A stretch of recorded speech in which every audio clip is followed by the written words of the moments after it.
So I cycled in this morning with my things, and I had bigger versions of the jam and the stone, but then I got on my bike and I went home and I swapped them for small ones. Okay, so I really have one big message, but I'm going to start the story with an example. I know some friends, colleagues who live in Hastings. They're community activists, and they deal with a neighbourhood called White Rock.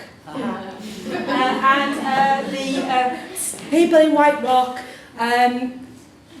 collected their own data. They'd collected absolutely masses of data, nothing to do with any academics. They went out, they did around 350 what I would call street questionnaires. They would call listenings, which asked people about the permeability of the neighbourhood, how people got around, in order to think about how to increase footfall to businesses in that bit of Hastings that didn't get so much commercial traffic. They also did walk-arounds the neighbourhood, the annotated maps. They had about 20 of these annotated maps, and they did what I would call focus groups, what they would call public meetings with people in the neighbourhood to sort of flesh out some of these issues. And then they got all of this data and went, oh, all right, okay, we'll just put this in someone's dining room. And then eventually the boxes of stuff, they sat in someone's dining room and they all thought, oh my goodness, you know, like researchers, oh, we feel so guilty, we've extracted this data, we need to do something with it. Also, we need to do something with it because the council don't believe us what the issues are in the neighbourhood. We need some evidence. I know what we'll do. We'll ring Liz and get her down here and she can help us do the analysis. All right, okay, fine. Went down and we did an analysis workshop. That's where my jam comes in. So I looked at the stuff that they had. I thought it's a small end survey. The sample was not really very good. It's not a random sample. Why don't we treat the survey as some nice qualitative data? It's a nice purposive sample of, they stratified it with different times, different places around the neighbourhood. No, that's pretty decent. We'll do that. So you've got this mass of essentially qualitative data. What you need to do, we'll just do some basic thematic analysis. What you need is a coding framework in order to code your data, and then you'll be laughing. Said, right, fine, great. We'll do that. So how do we do that? So we'll get people in a room and I'll play them an appropriate song that matches the issue and your aspirations for the neighbourhood. So I looked around and I came up with a town called Malice. It's a jam song.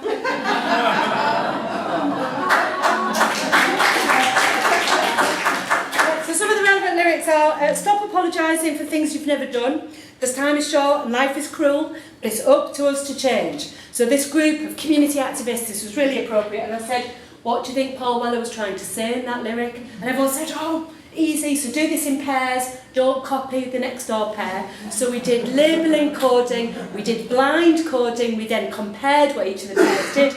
Then I said, that's easy, what you've just done is reconciled some of your codings. We agreed a coding framework. Some of the volunteers took then the piles of stuff out of the person's dining room and went and they coded up the whole data set. And then they were able to make sense of it in a further analysis phase. It just needed that extra bit.